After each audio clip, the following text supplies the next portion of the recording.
You know that the juicy bits aren't necessarily always in the scripted moment. The president made this apparently ad-libbed remark today. Listen.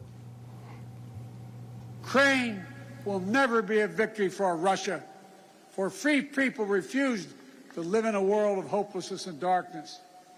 We will have a different future, a brighter future, rooted in democracy and principles, hope and light, of decency and dignity, of freedom and possibilities. For God's sake, this man cannot remain in power. The White House, of course, clarified he was not talking about regime change, but could Putin's retaliation come in the form of more Russian interference in U.S. domestic politics? What do you see happening there? I am concerned this could be a problem. You know, I have staffed presidents and multiple senators and cabinet secretaries, and something always goes wrong. And as the staffer, you just cringe behind them and think, oh, boy, I'm going to have to clean this one up. I really think that they're in cleanup mode right now. I mean, clearly this was Biden doing one of his ad libs that he occasionally does, like before the war when he talked about if it was a minor incursion. This is another one of those where he may have pulled the curtain back a little bit on what he thinks. But do I think that he was calling for regime change in Russia? Absolutely not.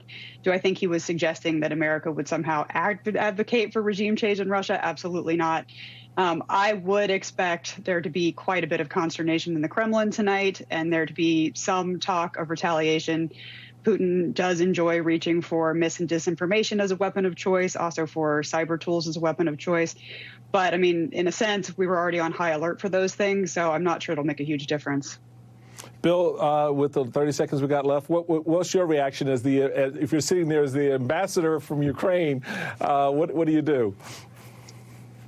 So, Michael, this was clearly something that Joe Biden, not even president, but Joe Biden feels. He said what he believes.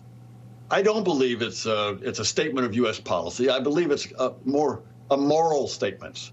It was a statement that gets us to this point, Michael, of right and wrong. I mean, it was a moral statement that made it clear there is a black and white issue here.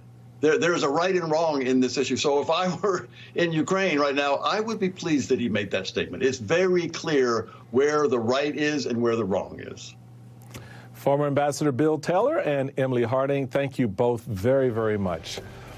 Coming up next, Congresswoman Carolyn Maloney is here to discuss her new legislation that would stop the U.S. government from conducting business with companies operating in Russia. Stick around for that one.